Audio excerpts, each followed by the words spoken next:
¿Cuánto vale una vida cuando el dinero ya no puede comprarte nada? Hubo una vez un hombre que lo tenía todo y no lo sabía. Trabajó sin descanso, acumuló en silencio y construyó un muro de oro entre él y el mundo. Creía que la riqueza era su escudo. No sabía que era su jaula.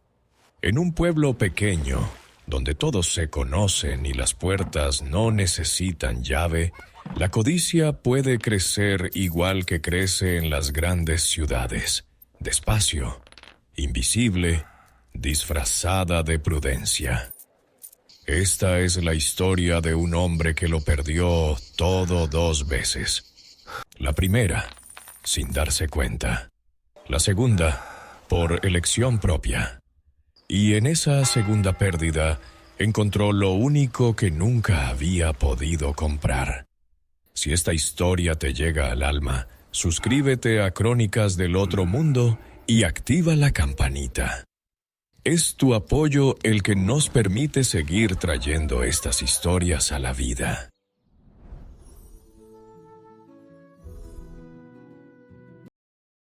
Capítulo 1.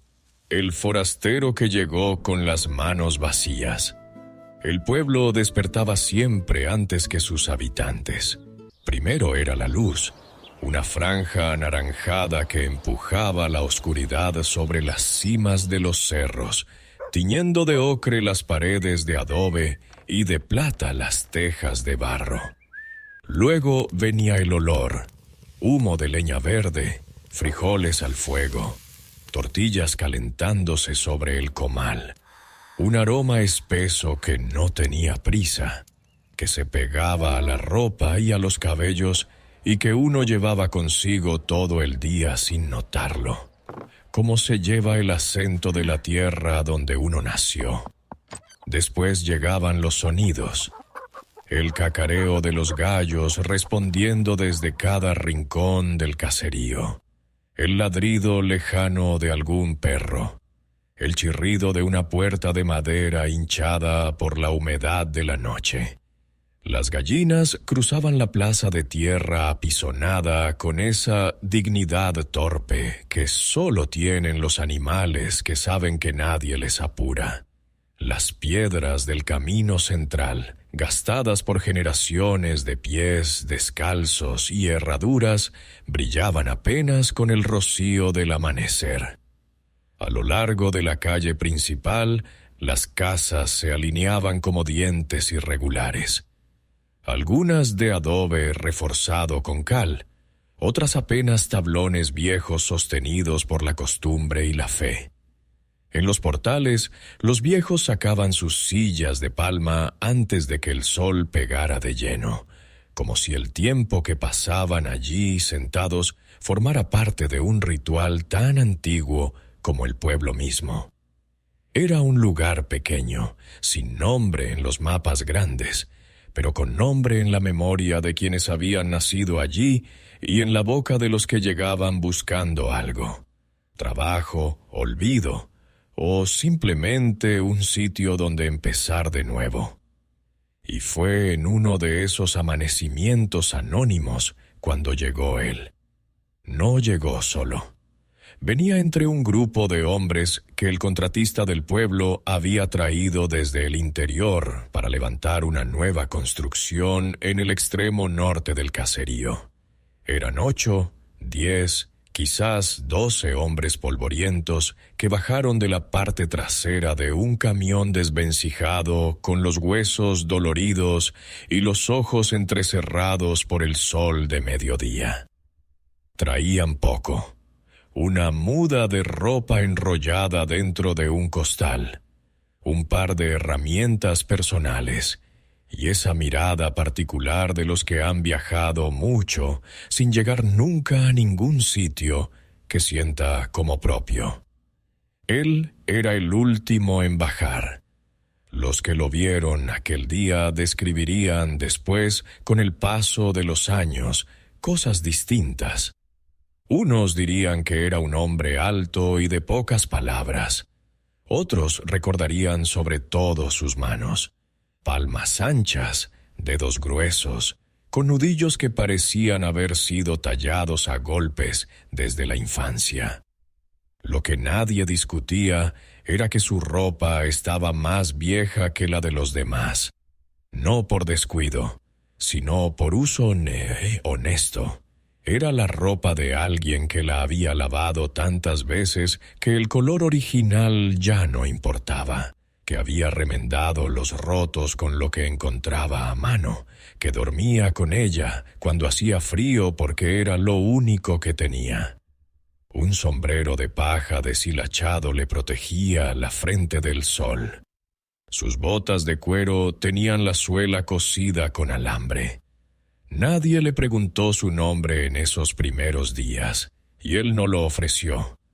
Los hombres del campo no hacen esas preguntas de inmediato.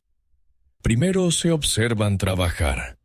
El nombre viene después, si es que viene, porque en el trabajo se revela todo lo que un hombre realmente es. Y este hombre trabajaba como si el tiempo le debiera algo. Era el primero en llegar a la obra y el último en irse. Cargaba el doble que los demás, no por alarde, sino por hábito. Cuando otros descansaban en las sombras del mediodía, él seguía moviendo piedras, mezclando cemento con la pala, nivelando marcos con un ojo que parecía más preciso que cualquier instrumento. No era arrogante, no buscaba reconocimiento, simplemente no sabía hacer las cosas de otra manera. Con el tiempo, cuando la construcción terminó y los otros obreros se fueron, él se quedó. Nadie preguntó por qué. Él tampoco explicó nada. Se quedó porque en aquel lugar, por primera vez en años, había sentido algo que no sabía nombrar exactamente. No era calidez, no era bienvenida, no era nada tan grande. Era simplemente que nadie lo había mirado mal. Nadie había marcado el paso cuando él se acercaba. Los vecinos le respondían el saludo. Los niños no corrían al verlo llegar. Para alguien que había vivido como forastero toda la vida, eso era suficiente. Empezó a ofrecer su trabajo por la zona. Cortaba leña para quien la necesitara. Era bueno con el hacha, mejor que bueno. Tenía esa eficiencia callada de quien ha practicado un oficio miles de horas, donde cada golpe es exacto y nada se desperdicia. Poco a poco, la gente empezó a conocerle por lo que hacía. El talador, le decían algunos. Otros simplemente, el leñador. Él no protestaba ni uno ni otro. Los nombres dados por el trabajo son, a su manera, una forma de respeto. Fue don Celso quien cambió el rumbo de su historia. Don Celso era uno de los hombres más viejos del pueblo, aunque nadie sabía exactamente cuántos años tenía, porque él nunca lo decía, y tenía cara de haber sido viejo desde siempre. Tenía una parcela amplia al norte del caserío. Tierra buena que él ya no podía trabajar como antes, por culpa de las rodillas. Una tarde, después de ver al leñador cargar su tercera carga del día sin quejarse, lo llamó desde la cerca de su terreno. Oiga, talador, venga un momento. Quiero hablarle de algo. El leñador se detuvo, depositó la carga en el suelo con cuidado y caminó hacia la cerca limpiándose las manos en el pantalón. Don Celso, dígame, ¿algo anda mal? Al contrario, hombre, lo he visto trabajar. Usted no es de los que se van, y yo tengo tierra que se está muriendo de no usarse. Le cedo unas hectáreas de mi parcela para que haga lo que quiera con ellas. Sin cobros, sin contratos. Su trabajo ya es garantía suficiente. Don Celso, yo no puedo aceptar eso. Usted no me debe nada. Nadie le debe nada a nadie, talador. La vida no funciona así. Yo doy porque quiero dar. Acéptelo con buena cara o me ofende. El leñador bajó la cabeza. Cuando la volvió a levantar, había algo en sus ojos que pocas veces se había asomado por ellos. Gratitud sin disfraz. Gracias, don Celso. Le juro que no lo voy a decepcionar. La tarde en que don Celso le mostró el lindero de las hectáreas cedidas, el leñador caminó los límites de la parcela en silencio, sin apurarse, midiendo cada paso. La tierra era de ese color oscuro que indica materia orgánica, historia, profundidad. Había árboles en el extremo norte, pinos jóvenes, algunos encinos, y hacia el sur el terreno se abría en una franja plana donde alguna vez había habido un cultivo de maíz, ahora cubierto de hierba alta que se mecía con el viento de la tarde. Cuando don Celso se fue, el leñador se quedó solo. Se arrodilló sin pensarlo, sin dramatismo, como quien cede ante un peso que no esperaba sentir. Sus rodillas tocaron la tierra y sus manos, abiertas, se posaron sobre el suelo como si quisieran escuchar algo que la tierra tuviera que decirle. La hierba era áspera contra sus palmas. La tierra olía a lluvia antigua y a raíz. Cerró los ojos, nadie lo miraba. No había necesidad de contener nada.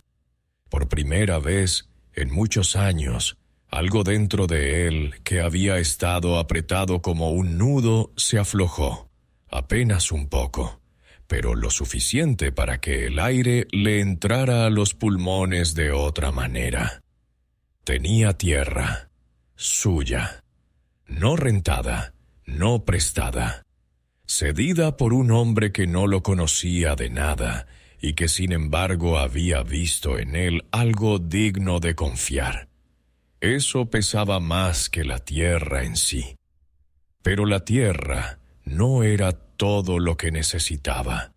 Para trabajar bien, necesitaba un lugar donde descansar que estuviera cerca del camino principal, a distancia de marcha del pueblo. Y fue entonces cuando el destino, o la casualidad, o la sencilla geometría de los pueblos pequeños, lo llevó frente al portal de don Fermín. Don Fermín era el abuelo del pueblo.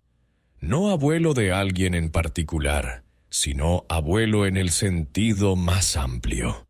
El hombre mayor que todos saludaban con respeto, cuya opinión se pedía en los asuntos complicados, cuya presencia en la plaza era tan permanente como la ceiba del centro. Tenía un fundo grande, pero vivía solo desde hacía años, con la parsimonia tranquila de quien ha hecho las paces con el silencio. El leñador llegó hasta él un domingo al mediodía, sin anunciarse, con el sombrero en la mano como signo de respeto. Don Fermín, perdone que lo moleste. Me dijeron que usted tiene un lote libre al borde del camino, uno que no usa. Yo no tengo con qué pagarlo ahora mismo, pero trabajo bien y pago con trabajo, con leña, con lo que haga falta. Lo sé quién es usted, el que se quedó cuando los otros se fueron. Sí, señor. El lote es suyo. No me debe leña ni trabajo. Solo una cosa. Lo que usted diga, don Fermín. Que cuando levante su casa, la levante bien. Las casas mal hechas son como las mentiras. Tarde o temprano, se caen. El leñador asintió despacio, guardando esas palabras en algún lugar donde no se pierden las cosas importantes. Y así comenzó. El leñador levantó su casita con las mismas manos que talaban pinos. Buscó las piedras él solo, cargándolas desde el arroyo cercano en un caso de cuero que se hizo con retazos de suela vieja. Las apilaba con una paciencia que desconcertaba a quien lo veía. Piedra sobre piedra, cada una elegida por su forma, ajustada como una pieza de rompecabezas que él iba armando sin planos ni instrucciones. guiado solo por el ojo que da la costumbre. Las paredes crecieron despacio pero firmes. Los vecinos que pasaban por el camino lo veían trabajar al amanecer y al atardecer, siempre solo, siempre en silencio, siempre con esa misma ropa que parecía no cambiar nunca. Alguno se detenía a saludar. Él respondía con una inclinación de cabeza y seguía trabajando. Las vigas del techo las cortó de sus propios pinos. Las labró a mano con un hacha pequeña, desvasándolas con golpes cortos y precisos hasta darles la sección que necesitaba. El tejado fue lo más difícil. Tuvo que aprender a atar las láminas de palma de una manera que resistiera el viento del norte, que en esas lomas soplaba sin aviso y sin piedad. Se equivocó 3 veces. 3 veces deshizo lo hecho y comenzó de nuevo sin maldecir, sin rendirse, sin pedir ayuda. La puerta la hizo con tablones de encino, groseramente cepillados pero sólidos.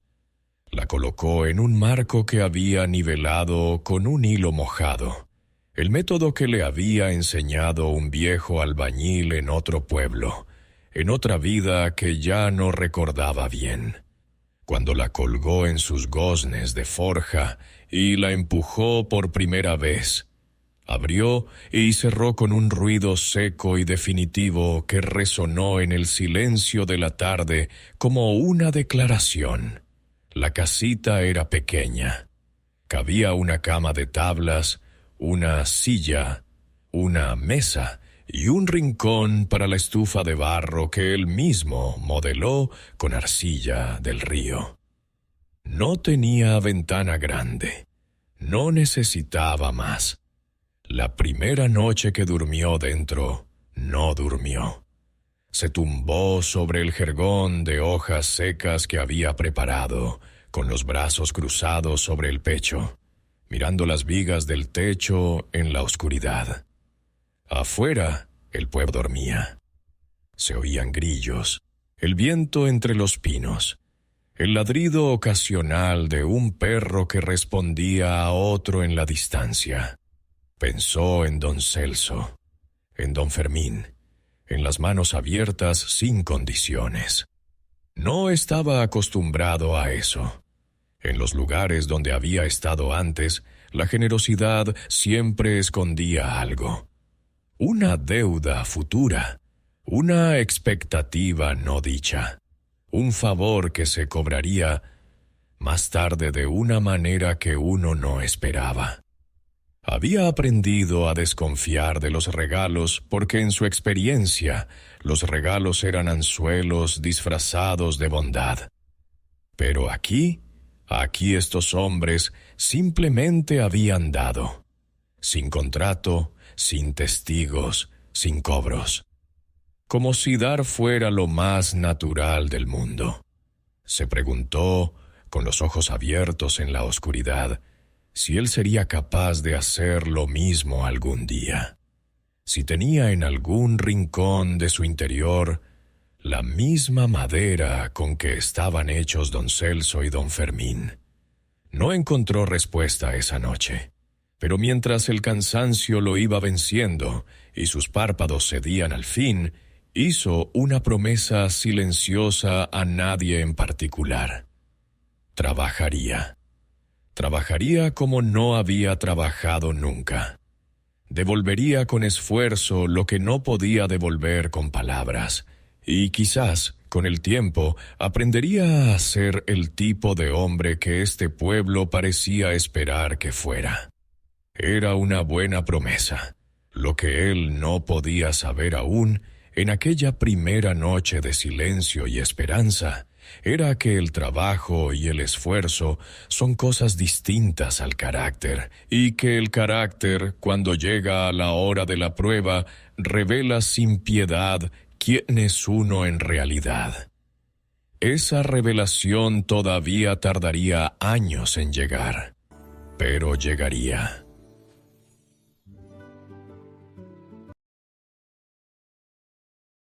Capítulo 2. La fortuna que nadie veía. Los años no llegan de golpe. Se van acumulando en silencio, como la tierra que el río deposita en sus orillas, capa sobre capa, temporada tras temporada, hasta que un día uno mira hacia atrás y ya no reconoce el lugar desde el que partió. Para el leñador, los años llegaron en forma de costumbre. El hacha contra el tronco al amanecer, el crujido seco de la madera al ceder, el serrín dorado flotando en el aire frío de la mañana como polvo de otra densión, pegándose a los cabellos, a las pestañas, al interior de la nariz. El olor era lo primero que lo definía ante quien se le acercara. Resina de pino, madera húmeda de encino, tierra removida. Un olor que no era desagradable sino profundo, antiguo, como el de los bosques que llevan siglos sin que nadie los toque. Se levantaba antes de que el gallo cantara. No necesitaba que nadie lo despertara. Su cuerpo había aprendido la hora exacta del trabajo y la respetaba con la fidelidad de un instrumento bien templado. Se calzaba las botas, las mismas, remendadas tantas veces que ya eran mitad cuero original y mitad parche superpuesto. Se ponía la camisa de manta desteñida que colgaba del clavo junto a la puerta y salía al mundo sin desayunar. El hambre de la mañana era parte del ritual. Se comía después, cuando el sol ya estaba alto y el cuerpo lo pedía de verdad. La parcela que le había cedido don Celso resultó ser generosa en maderas. Los pinos del extremo norte crecían rápido en ese suelo oscuro, y el leñador aprendió a cortarlos de manera que el bosque se renovara solo. Dejaba en pie los ejemplares jóvenes, talaba los maduros, sembraba de nuevo donde había cortado. No lo hacía por filosofía, sino por cálculo. Un bosque que se agota deja de producir. Era lógica pura, sin nombre técnico. Las pilas de leña que apilaba cada tarde junto al camino eran perfectas. No en el sentido decorativo, sino en el sentido funcional. Trozos del mismo tamaño, bien apilados, secos de manera uniforme porque él sabía exactamente cuántos días necesitaba cada tipo de madera antes de estar lista para quemar. La gente del pueblo lo notó pronto. La leña del leñador prendía bien, duraba más, no chisporroteaba con humedad. Era la mejor del camino. Y así empezó a crecer su clientela. Al principio cobraba lo justo, un precio razonable, el mismo que pedían los otros vendedores ocasionales que pasaban por el pueblo. Pero con el tiempo, algo comenzó a cambiar. No en la leña, en la percepción. El leñador nunca se compró ropa nueva. No porque no pudiera permitírselo, aunque al principio era cierto, sino porque no se le ocurrió. La ropa que tenía funcionaba. Era vieja y remendada, pero funcionaba. El pelo se le fue alargando hasta caerle sobre los hombros en mechones oscuros que se apelmazaban con el sudor. La barba le creció sin control. Una barba espesa y descuidada que le cubría la mandíbula y el cuello en una maraña de gris y negro. No por dejadez, sino porque entre el trabajo del amanecer y el trabajo del atardecer, nunca parecía haber un momento para esas cosas. Y esa imagen, la del hombre hirsuto, andrajoso, trabajando sin cesar, despertó en los vecinos del pueblo algo que no era pena exactamente, pero que se le parecía mucho. Doña Petra, que tenía el puesto de verduras en la esquina del mercado y sabía más de los asuntos del pueblo que nadie, fue la primera en deducirlo en voz alta una mañana de martes. El pobre hombre manda todo lo que gana a su familia. ¿Han visto cómo va vestido? Esa camisa tiene más remiendos que tela original. Y sin embargo trabaja como una bestia. Algo tiene que sostener. La vecina que estaba comprando chile se detuvo a escuchar, los ojos entrecerrados. A lo mejor tiene a la madre enferma, o hijos chicos que no puede traerse. Esas cosas pasan. Seguro es eso. Hay que echarle una mano cuando se pueda. La próxima vez que le compre leña, le pago de más y ya. Yo también. No se diga más. Fue una conversación como tantas otras que se dan en los mercados de pueblo. Corta, cargada de suposiciones generosas, absolutamente sin fundamento. Pero la generosidad que despierta la suposición es tan real como la que despierta la certeza.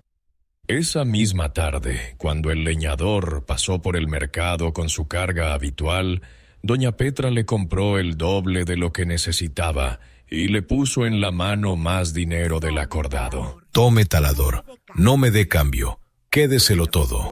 El leñador miró las monedas en su palma. Luego miró a doña Petra. Ella le sonreía con esa sonrisa amplia de quien acaba de hacer una buena obra.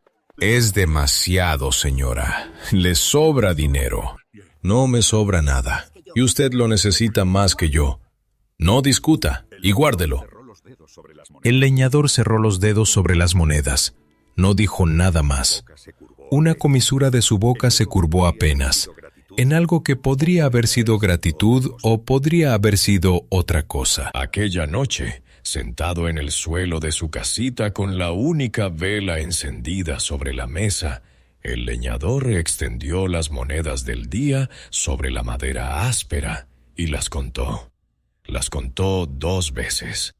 Las separó en pequeñas pilas, según el valor de cada una, y calculó en su cabeza lo que había ganado esa semana, luego ese mes. La llama de la vela tembló con una corriente de aire que se coló por la ranura de la puerta. La sombra del leñador se movió en la pared detrás de él, agigantada y oscura, como si su propia sombra fuera más grande que él. Había ganado más de lo que esperaba, mucho más. No porque la leña costara más, sino porque la gente pagaba de más, sin que él lo pidiera, sin que él lo buscara, simplemente pagaban. Y él no había dicho nada para corregirlo. Permaneció quieto mirando las monedas un buen rato. La expresión en su rostro era difícil de leer a esa luz pobre. No era exactamente alegría, ni exactamente culpa. Era el gesto de alguien que acaba de descubrir un mecanismo que no sabía que existía y que está evaluando fría y serenamente si ponerse a usarlo. Al día siguiente no bajó el precio de la leña. Lo subió. Solo un poco al principio, una fracción que parecía justificable por la distancia del acarreo, por la calidad de la madera, por la temporada. Los vecinos pagaron sin rechistar. Si ya estaban convencidos de que el dinero llegaba a manos necesitadas, un precio un poco más alto no era sino una forma de ayudar un poco más. Así funciona la compasión cuando no tiene información. Se deja guiar por la imagen, y la imagen del leñador era la de un hombre en apuros permanentes. La siguiente subida vino 3 meses después, y la siguiente 6 meses más tarde. Nadie protestó, nadie preguntó. El mercado del pueblo no era un lugar de regateos duros, era un lugar de vecinos que se conocían de toda la vida, donde la confianza funcionaba como moneda invisible. Y esa confianza, en el caso del leñador, se había construido sobre una mentira que él nunca había dicho en voz alta. Era una mentira de silencios, de prendas viejas que nunca se renovaban, de una barba que seguía creciendo sin que nadie se lo pidiera. Los niños del pueblo jugaban a que el leñador era el hombre más pobre del camino. Las madres les decían que lo saludaran con respeto porque había gente que trabajaba mucho y tenía poco, y que eso merecía consideración. El cura del pueblo, en un sermón de Adviento, lo mencionó de lejos como ejemplo de virtud laboriosa sin esperar recompensa. El leñador no asistía a la iglesia, pero alguien se lo contó después, y él escuchó la historia sin corregirla. Pasaron los años con esa cadencia engañosa que tienen los años cuando todo parece igual en la superficie. Pero bajo las tablas del piso de la casita, el tesoro crecía. Lo guardaba en bolsas de lona cosidas por él mismo, cada una atada con un nudo marinero que había aprendido de quién sabe dónde. Las bolsas iban ocupando el espacio bajo el entarimado con la paciencia sólida de las cosas que se acumulan sin prisa. Al principio cabían en un solo rincón. Luego necesitaron dos. Luego se extendieron bajo la cama, bajo la mesa, hasta el rincón donde estaba la estufa de barro. El leñador levantaba las tablas cada noche antes de dormir. No siempre contaba. A veces solo miraba. Había algo en esa visión. Las bolsas oscuras, el peso inerte de lo acumulado, el silencio absoluto del cuarto, que le producía una sensación que era difícil de distinguir de la seguridad. Quizás era eso. Quizás era la certeza de que nadie podría echarlo, de que este lugar era suyo de una manera más profunda que la cedida por don Celso o don Fermín, de que tenía bajo sus pies algo que el mundo no podría quitarle fácilmente. Lo que no calculaba, porque nadie calcula estas cosas desde adentro, era el precio que estaba pagando en otra moneda. No tenía amigos, no porque nadie quisiera serlo, sino porque él mismo había construido, sin advertirlo, un muro de distancia. Los vecinos lo querían desde lejos, con esa mezcla de compasión y respeto que se reserva para los que uno cree que sufren en silencio. Nadie lo invitaba a comer porque se sentían culpables de tener más que él. Nadie le pedía que se uniera a los trabajos comunales porque asumían que no tenía tiempo, que ya trabajaba demasiado. Nadie charlaba con él más de lo necesario en las transacciones de leña porque parecía un hombre de pocas palabras y de muchas cargas. Y el leñador, encerrado en esa imagen que él mismo había dejado crecer como la barba y el pelo, no encontraba la manera de salir de ella aunque hubiera querido. ¿Qué es lo propio de las mentiras sostenidas demasiado tiempo? Llega un momento en que ya no sabes si eres tú o la mentira. Las temporadas de lluvia llenaban el camino de barro y el trabajo se hacía más pesado. Las temporadas de seca resecaban la madera y era más fácil de talar, pero más difícil de acarrear sin que se desmoronara. El leñador trabajaba igual en una y en otra. El cuerpo se le fue endureciendo con los años hasta quedar como cuero curtido. Los antebrazos como raíces, los hombros macizos y encorvados hacia adelante, la espalda marcada por años de carga. Una tarde de octubre, cuando el sol bajaba ya detrás de los cerros y el aire traía el olor verde de la lluvia que venía del norte, el leñador levantó las tablas del piso como de costumbre. Las contó esta vez, todas, y lo que encontró al terminar la cuenta lo dejó inmóvil durante un buen rato, con las manos apoyadas sobre las rodillas y la mirada fija en las bolsas oscuras alineadas bajo el entarimado como una pequeña guardia silenciosa. Era una fortuna, no una cantidad razonable ahorrada por un hombre trabajador. Era una fortuna real, la clase de dinero que en el pueblo nadie imaginaba que pudiera existir en manos de un particular, y mucho menos en manos del hombre que todos creían el más pobre del camino. Lo cerró todo de nuevo. Volvió a poner las tablas en su sitio. Se sentó en el borde de la cama y se quedó mirando la pared de adobe durante un tiempo que no medía. Afuera, el pueblo empezaba su noche.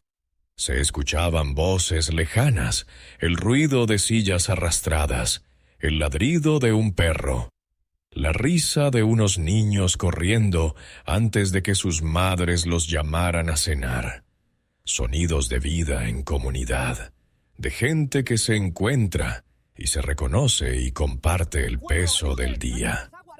El leñador los escuchó desde el otro lado de su puerta cerrada y no abrió.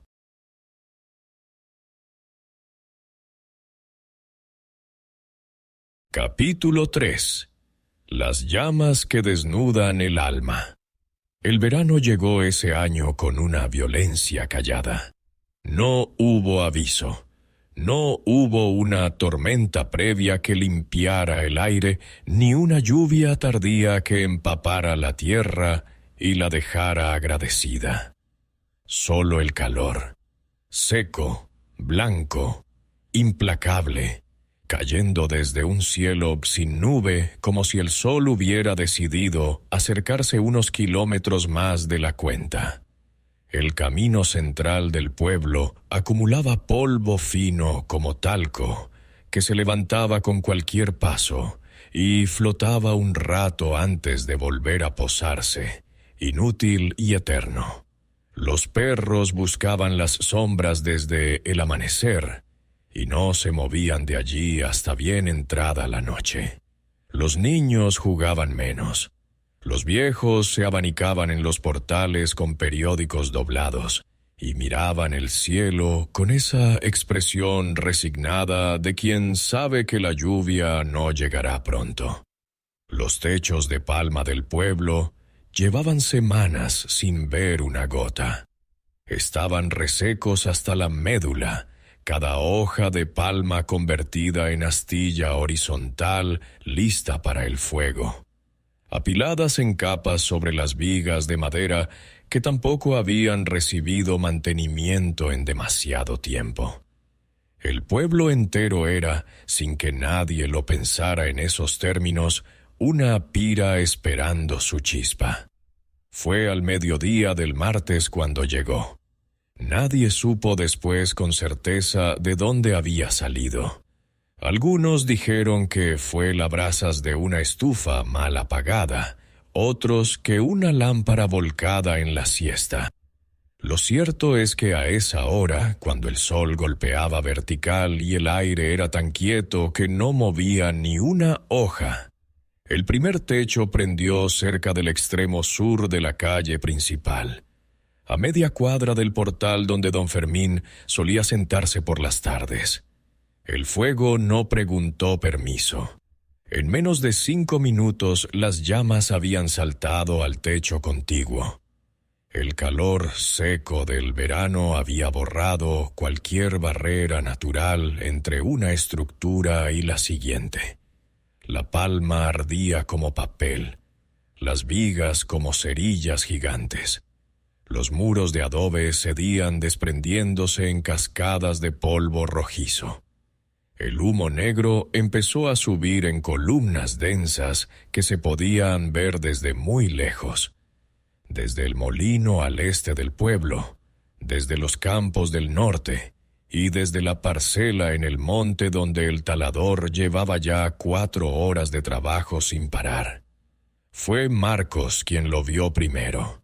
Marcos era el mozo del molino, un muchacho de unos 20 años que tenía la complexión fibrosa de quien carga costales desde los 12 y la cara abierta y sin malicia de quien todavía no ha recibido golpes duros de la vida. Ese mediodía había salido al patio trasero del molino a vaciar unos sacos cuando alzó la vista y vio el humo. 3 columnas, juntas, creciendo. No lo pensó.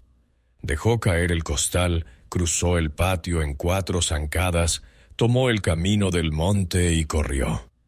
El talador lo escuchó antes de verlo. Primero el ruido de las pisadas sobre el cascajo seco del camino, demasiado rápidas para hacer un paseo. Luego la voz, ya jadeando, llegando antes que el cuerpo. ¡Talador! ¡Talador, venga! El pueblo está ardiendo. ¡Hay que ir ahora! El talador bajó el hacha. No la apoyó contra el árbol como hacía siempre. La dejó caer. Cayó con un golpe sordo en la tierra y él ya estaba caminando hacia Marcos antes de que terminara de rebotar. ¿Cuántas casas? Cuando salí, ya eran 3, y el viento empezaba a moverse. Venga, hombre, no hay tiempo. ¿Cerca de qué lado? Del sur, cerca del portal de Don Fermín. Algo cruzó el rostro del talador entonces. No fue preocupación por Don Fermín, fue otra cosa, más rápida y más oscura, que desapareció antes de que Marcos pudiera identificarla. Corrieron juntos de vuelta al pueblo. El talador corría con esa cadencia extraña de los hombres que no corren nunca. Los brazos demasiado rígidos, los pies levantando demasiado polvo, pero el ritmo sostenido, sin disminuir. Porque ese cuerpo acostumbrado al esfuerzo continuo no sabía rendirse aunque no supiera correr con elegancia. Marcos lo adelantaba y lo esperaba, adelantaba y esperaba. El calor era brutal.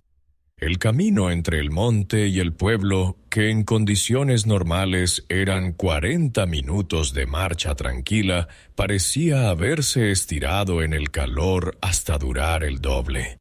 Cuando las primeras casas del pueblo aparecieron en la curva del camino, el talador se detuvo un segundo. El humo era mucho más denso de lo que había parecido desde el monte. No eran 3 columnas, sino una sola masa gris y negra que trepaba sobre los tejados y se extendía hacia el norte empujada por la brisa que había levantado el propio incendio al calentarse el aire. El naranja de las llamas se veía claramente sobre las siluetas de los techos más cercanos. No eran destellos intermitentes, sino una luz continua, hambrienta, que se movía con la calma aterradora de lo que sabe que ganará. El caserío era caos y orden al mismo tiempo. Los hombres del pueblo habían formado cadenas espontáneas desde el arroyo cercano hasta las casas en llamas, pasándose baldes de mano en mano con una coordinación que nacía del instinto colectivo, no de ningún plan. Algunos baldes eran de metal, otros de plástico, otros de barro que goteaban por el camino y llegaban medio vacíos, pero llegaban. Las mujeres sacaban enseres de las casas aún no alcanzadas por el fuego. Colchones sobre la cabeza, cajas de cartón llenas de documentos, imágenes de santos abrazadas contra el pecho. Los niños, agrupados en el extremo más alejado del incendio, bajo la vigilancia de las abuelas, miraban con esa mezcla de terror y fascinación que solo tienen los que aún no entienden lo que pierden cuando algo arde. El talador entró al pueblo y sus ojos fueron directamente hacia el sur, hacia su casita. Estaba al borde del área afectada. El fuego no había llegado todavía, pero el techo del vecino de enfrente ya era una cortina de llamas, y el viento, que ahora soplaba en rachas irregulares, Llevaba chispas en todas direcciones. Era cuestión de tiempo. No mucho tiempo. Talador, por fin, coge un balde y métete aquí. Nos hace falta gente. Era don Aurelio, el herrero, gritando desde el centro de una cadena humana que se retorcía entre dos casas como una serpiente sudorosa. Vecino, apúrese. Si apagamos esto antes de que llegue al centro, lo salvamos todo. Ya voy. Pero sus pies no se movieron hacia la cadena. Se movieron en la dirección contraria. Lo que pasó a continuación fue un proceso que duró quizás 3 minutos, pero que en la memoria de quien lo vio desde afuera, si es que alguien lo vio, habría parecido imposible de creer. El talador caminó hacia su casita con pasos rápidos, pero sin correr, como si no quisiera llamar la atención. Empujó la puerta, entró, la cerró detrás de él. Dentro, la penumbra era apenas rota por la luz que se filtraba entre los tablones de la pared. El ruido del incendio llegaba amortiguado pero constante, como el rugido de un animal grande que se acerca sin prisa porque sabe que su presa no tiene a dónde ir. Afuera, las voces de los vecinos formaban un coro urgente, interrumpido por crujidos de madera, golpes de baldes, gritos de coordinación. El talador no escuchó nada de eso. Se arrodilló en el centro de la habitación y empezó a levantar las tablas del piso. Sus manos temblaban, no de miedo, de urgencia. Los dedos encontraban los bordes de las tablas de memoria, sin necesidad de ver. Tantas veces había repetido ese movimiento en la oscuridad de las noches.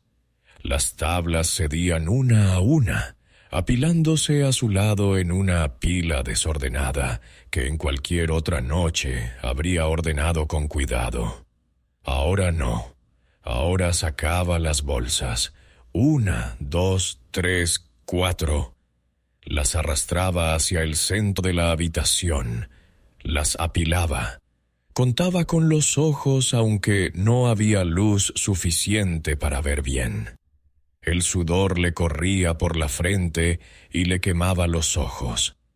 El calor dentro de la casita había subido varios grados desde que había entrado.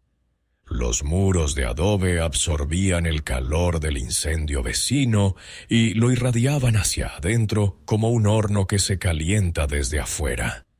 El olor a humo era ya denso, penetrante, mezclado con el olor antiguo de la tierra y la madera de la casita.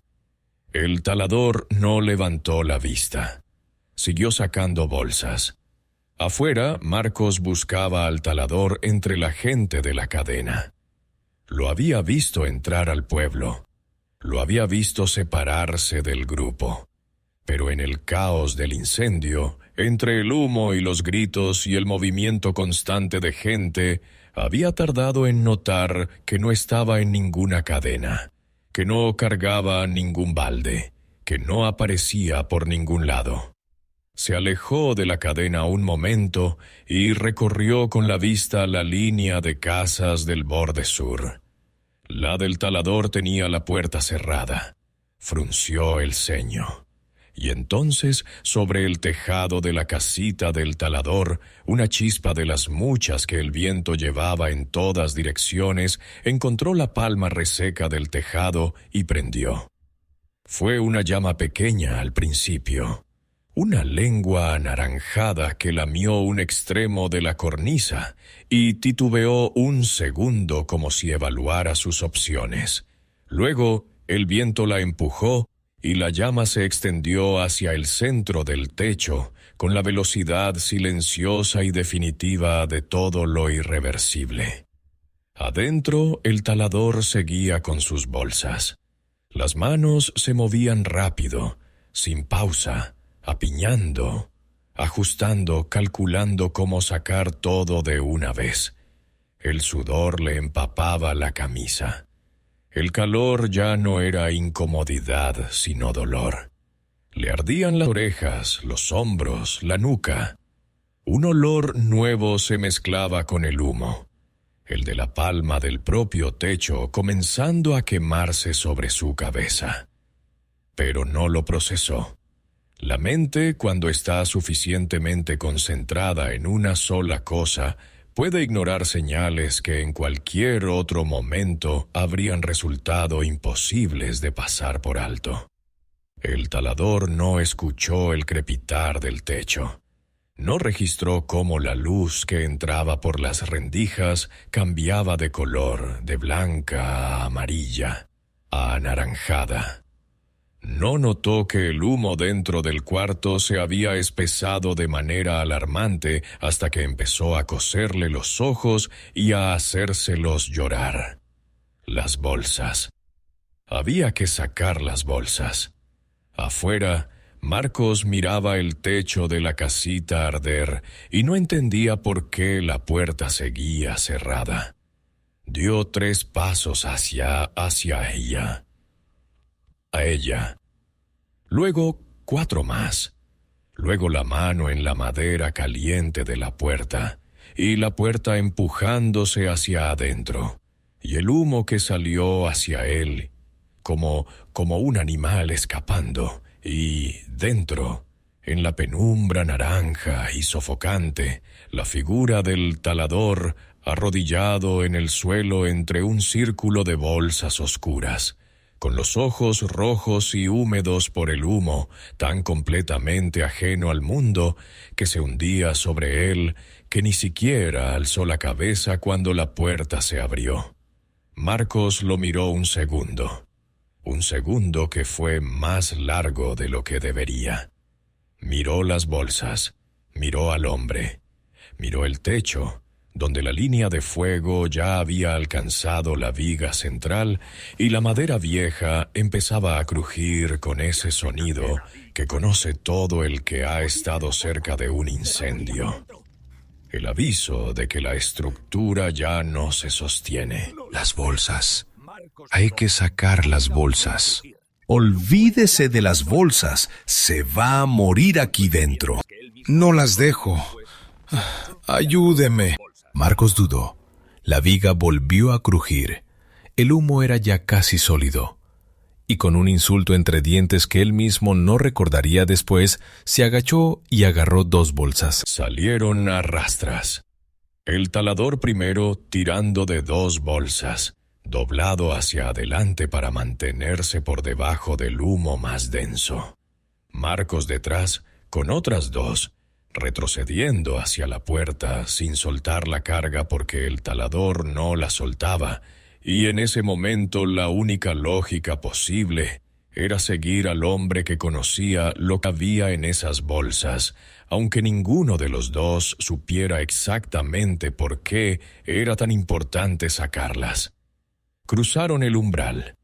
El aire de afuera, aunque cargado de humo, fue como agua fría en los pulmones después del interior de la casita. Los 2 cayeron de rodillas en el suelo de tierra, tosiendo con los ojos llorosos. A sus espaldas, con un crujido largo y definitivo que se oyó por encima de todo el ruido del incendio, la viga central del techo cedió y el tejado de la casita se hundió hacia adentro en una explosión de brasas y chispas que ascendieron en remolino hacia el cielo blanco del mediodía. Las bolsas habían salido, pero al hacerlo, una de ellas, la más vieja, la que llevaba más tiempo aguantando el peso de los años y de las monedas, cedió por la costura. El lino viejo se abrió como una herida y las monedas se derramaron sobre el suelo de tierra del camino, esparcidas en un radio generoso, relucientes y definitivas bajo el sol de verano. El talador las miró. No se movió a recogerlas, no porque no quisiera, sino porque en ese momento 3 o 4 vecinos que estaban cerca de la cadena del agua habían girado al escuchar el hundimiento del techo y ahora miraban al suelo, y a las bolsas, y al hombre arrodillado entre ellas. El silencio que se hizo en ese pequeño círculo de gente duró apenas unos segundos, pero fue la clase de silencio que no se llena con palabras porque las palabras ya no alcanzan para lo que uno acaba de comprender.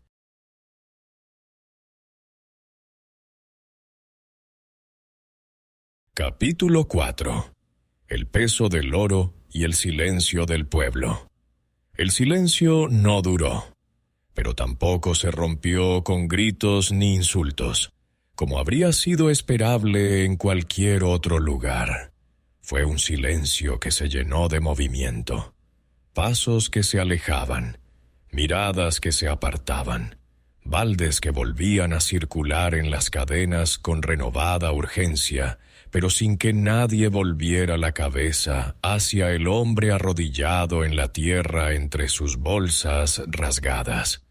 Doña Petra fue primera en reaccionar. Estaba a unos 10 pasos, con un balde vacío en la mano, cuando las monedas relucieron a la luz del sol. Sus ojos se detuvieron en ellas un segundo más de lo necesario. Luego alzó la vista hacia el talador. No había ira en su rostro, solo comprensión, de la peor clase. Doña Rosalba, que había dejado de gritar instrucciones para ayudar a una vecina con un colchón, vio el mismo brillo metálico desde el otro lado del camino. Giró la cabeza despacio, como si quisiera asegurarse de que no era un espejismo del humo y el calor. Cuando entendió, apretó los labios hasta convertirlos en una línea fina y se dio media vuelta sin decir nada. Marcos, aún jadeando por el esfuerzo de sacar las bolsas, soltó las suyas en el suelo y se puso de pie. Miró al talador. Abrió la boca como para decir algo. La cerró de nuevo. Dio un paso atrás, luego otro, y se integró a la cadena del agua como si nunca hubiera salido de ella. El talador permaneció arrodillado. El calor de las brasas de su casita le llegaba a la cara y al pecho como una bofetada constante.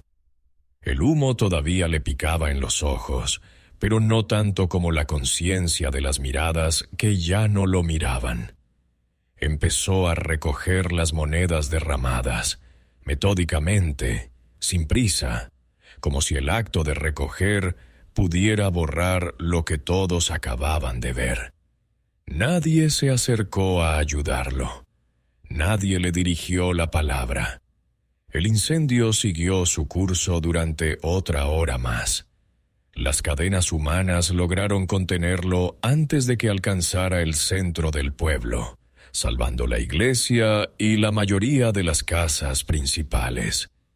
Cuando el último foco se apagó y el humo empezó a disiparse en columnas grises y perezosas, la tarde ya había caído sobre el caserío como una manta pesada. El aire olía a madera quemada, a tierra mojada, a sudor y cansancio. Los vecinos evaluaron los daños en grupos pequeños. 8 casas completamente destruidas, 16 techos con daños parciales. Nadie muerto, por milagro. Algunos heridos leves por quemaduras y caídas. Pero vivos, todos vivos. El talador no participó en el recuento. Se quedó donde estaba hasta que oscureció, recogiendo sus monedas, volviendo a meterlas en las bolsas rotas, improvisando nudos con tiras de su propia camisa para cerrar las heridas de lona. Cuando terminó, cargó lo que pudo. 3 viajes entre su parcela vacía y un cobertizo abandonado al borde del pueblo que alguien le prestó por lástima o por costumbre. Y desapareció hasta el día siguiente. El pueblo no esperó para empezar a reconstruir. Desde el amanecer del día siguiente, el caserío se convirtió en un hormiguero de solidaridad silenciosa. Los hombres que habían perdido todo trabajaban codo a codo con los que no habían perdido nada, levantando muros nuevos con adobe fresco, cortando vigas de los bosques comunales, atando techos de palma nueva traída desde las laderas altas. Las mujeres cocinaban en ollas comunes instaladas en la plaza, alimentando a quien trabajara sin preguntar. Los niños corrían con mensajes, con baldes de agua, con herramientas. Don Fermín, cuya casa había quedado intacta por un margen de 3 metros, dirigía desde su portal con la autoridad tranquila de siempre. Nadie pasaba por delante del lote del talador sin necesidad. Él trabajó solo en su reconstrucción. Piedra sobre piedra, como la primera vez, pero ahora sin la esperanza de entonces. Las manos le dolían más. La espalda protestaba antes, pero trabajaba igual, del amanecer hasta que la noche lo obligaba a parar, iluminado por una fogata pequeña que apenas calentaba, pero que mantenía a raya la oscuridad. Los días se convirtieron en semanas. La leña empezó a acumularse junto al camino recién reconstruido. Pilas perfectas, como siempre. Trozos del mismo tamaño. Secos a la perfección, listos para vender. Pero nadie compraba. Doña Petra, mire qué seca está. Y es la última del lote bueno. Le hago precio porque usted siempre ha sido buena compradora. Doña Petra estaba arreglando las verduras en su puesto. Ni siquiera levantó la vista del trabajo. Sus manos siguieron clasificando chiles como si no hubiera oído nada. No necesito leña hoy. Gracias de todos modos. Le juro que está mejor que nunca. Mire cómo prende. Doña Petra terminó de alinear los chiles. Se limpió las manos en el mandil. Lo miró por primera vez desde el incendio. Luego se dio media vuelta y empezó a atender a otra cliente como si él no existiera. Marcos fue el único que intentó hablar con él una semana después. Lo encontró cortando madera en la parcela de don Celso, el mismo lugar donde todo había empezado años atrás. El ritmo del hacha era idéntico al de siempre. Constante, preciso, sin pausas, como si nada hubiera cambiado. Talador, ¿cómo va eso? ¿Ya reconstruyó algo? El talador no interrumpió el golpe. El hacha bajó, partió el tronco limpio en 2, se levantó de nuevo. Solo entonces respondió: las paredes ya están. Falta el techo. Eso es bueno. Mire, lo que vi ese día, las bolsas. Yo no le dije nada a nadie. De verdad. El talador apoyó el hacha contra el tocón. Se limpió el sudor de la frente con el dorso de la mano. Sus ojos eran difíciles de leer bajo la maraña de barba y pelo. No importa quién lo dijo, ya está hecho. La gente está dolida. Pero con tiempo. El tiempo no compra leña. Váyase, Marcos. Marcos se fue. El talador siguió trabajando. Las semanas se convirtieron en meses. La casita renació a medias.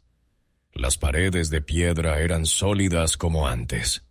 El tejado era un apaño provisional de láminas de metal corrugado que él había encontrado abandonadas en el basurero del pueblo y que había cargado él solo hasta el lote. Resonaban como tambores cuando la lluvia golpeaba, pero servían para cobijarse. Las bolsas estaban todas allí, enteras o remendadas, guardadas bajo las tablas nuevas del piso, contadas cada noche, pesadas en la mente todo el día. Eran su única compañía. Desde el umbral de su puerta a medio terminar, el talador veía al pueblo a lo lejos. las fogatas comunales de los viernes, las voces altas de las mujeres charlando al lavar ropa en el río, los niños jugando en la plaza mientras los padres terminaban el día, risas que llegaban hasta él en la quietud del atardecer, lejanas pero claras, como ecos de otra vida. Nunca se acercaba, nunca saludaba, nunca intentaba otra vez vender su leña. El negocio murió sin aspavientos. Las pilas junto al camino se empaparon con las primeras lluvias, se pudrieron lentamente, se cubrieron de maleza. Nadie las tocó, nadie las miró. Una noche de invierno particularmente fría, cuando el viento del norte bajaba silbando por el camino y la casita parecía estremecerse entera bajo las ráfagas, el talador sacó las bolsas una por una y las puso sobre la mesa. Las abrió. Contó, no por necesidad de saber cuánto había, sino por necesidad de tocarlas, de recordar que estaban allí, de sentir su peso sólido contra las palmas, su tacto frío contra la piel agrietada por el trabajo. Eran muchas, eran su mundo. Lo que no sabía, porque nadie sabe estas cosas hasta que llegan, era que el mundo tiene maneras particulares de recordarle a uno que el dinero no lo es todo, y que cuando el mundo decide recordártelo, no avisa, ni pide permiso.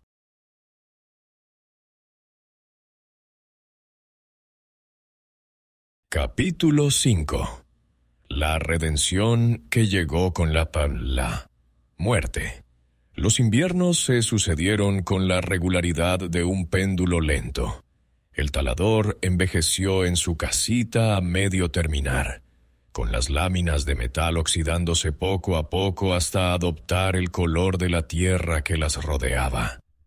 El polvo se acumuló en los rincones como nieve fina y gris, asentándose sobre los tablones del piso, sobre la mesa sin mantel, sobre las bolsas que ya no sacaba a contar, porque ya las conocía de memoria.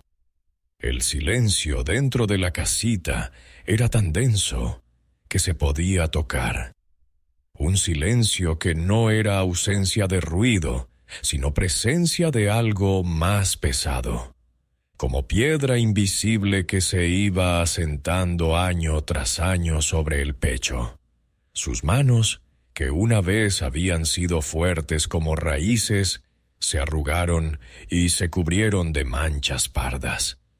La barba blanca le caía ahora hasta el pecho, en mechones desordenados que ya no cortaba porque para qué. Los ojos, hundidos en un rostro que parecía tallado por el viento y el sol, miraban el mundo desde detrás de párpados caídos, con esa mirada particular de los viejos que han visto demasiado y no han encontrado palabras para nombrarlo. La única música que rompía el silencio era el tintineo de las monedas cuando movía las bolsas para barrer debajo. Un sonido frío, metálico, sin vida. Su única compañía.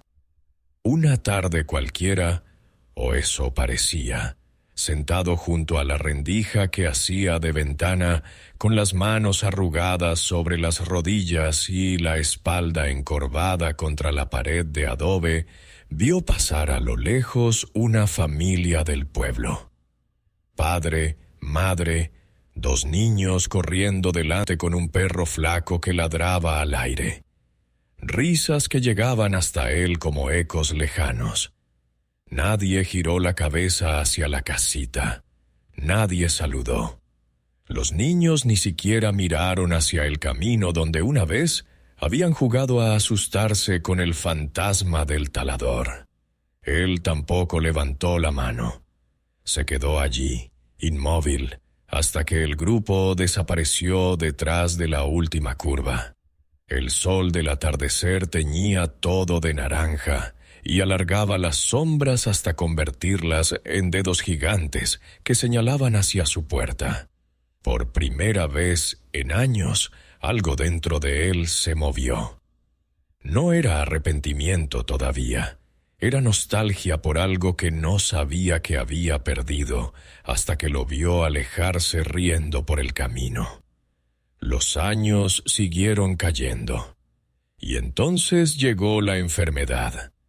No como un incendio ruidoso y espectacular, sino como un susurro gris que se instaló en el pueblo sin que nadie lo viera venir. Primero fue un niño que tosió 3 días seguidos, y al cuarto ya no se levantó. Luego, una anciana que se apagó en su cama mientras dormía.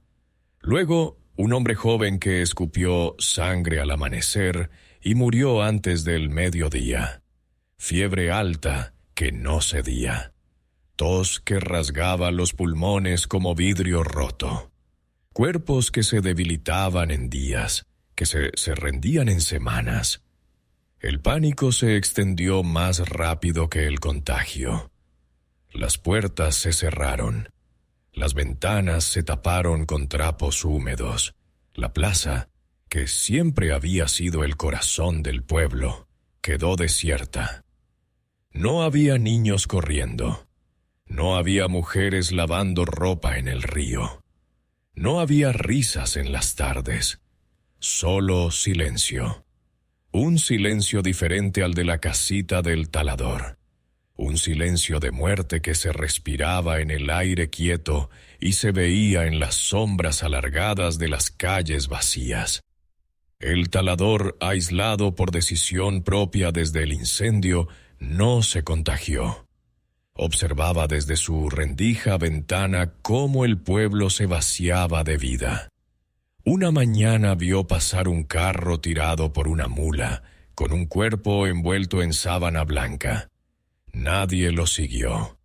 Nadie lloró en voz alta. Al día siguiente vio humo salir de una casa que no había fumado en semanas. Al tercero, la plaza estaba tan quieta que el polvo no se movía. Se puso de pie en el umbral de su puerta por primera vez en meses. El sol de la mañana le pegó en la cara como un reproche. Miró hacia el pueblo. La plaza desierta, las casas cerradas, el silencio, y comprendió, no todo, pero lo suficiente. Entró a la casita, levantó las tablas del piso por última vez, sacó las bolsas, las puso sobre la mesa, las abrió una por una.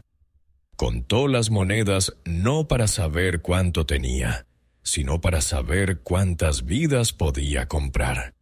La decisión estaba tomada. Al amanecer del día siguiente, cuando la niebla todavía cubría el camino y el mundo estaba gris y frío, el talador cargó las bolsas a su hombro. La espalda se le quebró bajo el peso, del oro y de algo más pesado aún, pero no se detuvo. Caminó solo por el camino hacia la ciudad, con pasos lentos pero firmes, dejando atrás la casita, el pueblo, los años de silencio.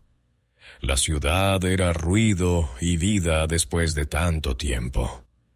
Encontró al doctor principal en la farmacia del centro. Un hombre de mediana edad con bata blanca y cara cansada de quien trabaja demasiado. El talador descargó las bolsas sobre el mostrador sin mediar palabra. El ruido de las monedas al caer hizo que el doctor alzara la vista. ¿Cuánto hace falta para salvar un pueblo entero? ¿Medicinas? ¿Vacunas? Lo que sea. El doctor miró las bolsas, luego al hombre. Frunció el ceño. Eso depende. ¿De cuántos estamos hablando? ¿Y de qué pueblo? Un pueblo pequeño. Unas 200 almas. Fiebre, tos, mueren rápido. Eso es mucho dinero y mucho riesgo. ¿Quién envía esto? Un hombre que llegó tarde. ¿Alcanza o no? Con esto alcanza para todos. Y sobra. Yo organizo el equipo. Pero dígame al menos dónde... El talador escribió el nombre del pueblo en un papel, se dio media vuelta y salió sin esperar respuesta. 2 días después, los carros llegaron al pueblo. Médicos con maletines, cajas de medicinas, vacunas en neveras portátiles. El doctor Morales al frente, dirigiendo con la misma precisión con que el talador apilaba su leña. La sanación fue lenta pero constante. Fiebres que bajaban, toses que se apagaban, niños que volvían a correr en la plaza, mujeres que abrían las puertas y miraban el sol, hombres que salían a trabajar con las manos temblorosas pero vivas. La vida regresó a las calles. El talador los vio desde su lote, sin acercarse, sin saludar, como siempre, hasta que don Fermín apareció un mediodía en el camino, con su andar lento pero decidido, y se plantó frente a él en el umbral de la casita. Nunca pensé que serías tú quien nos salvaría, talador. Extendió la mano, no con la condescendencia del perdón, sino con la igualdad de quien reconoce a un igual. Ni yo tampoco, viejo. El pueblo te debe una, y el pueblo paga sus deudas. El talador tomó la mano. La barba blanca tembló apenas cuando sonrió por primera vez en años. Esa misma noche lo invitaron a la mesa de doña Petra. No hubo preguntas sobre el pasado. No hubo recriminaciones. Solo comida caliente, voces alrededor, risas que rebotaban en las paredes de adobe. El talador comió despacio, mirando los rostros, escuchando las historias, sintiendo por primera vez en décadas el calor humano que no se compra con monedas. Las bolsas estaban vacías, pero su corazón por primera vez no lo estaba. Conclusión. Al anochecer del pueblo renacido, las fogatas comunitarias ardían en la plaza como faros contra la oscuridad. El talador dormía en paz por primera vez, con la puerta de su casita abierta al con la puerta de su casita abierta al mundo. El verdadero tesoro no se acumula, se reparte.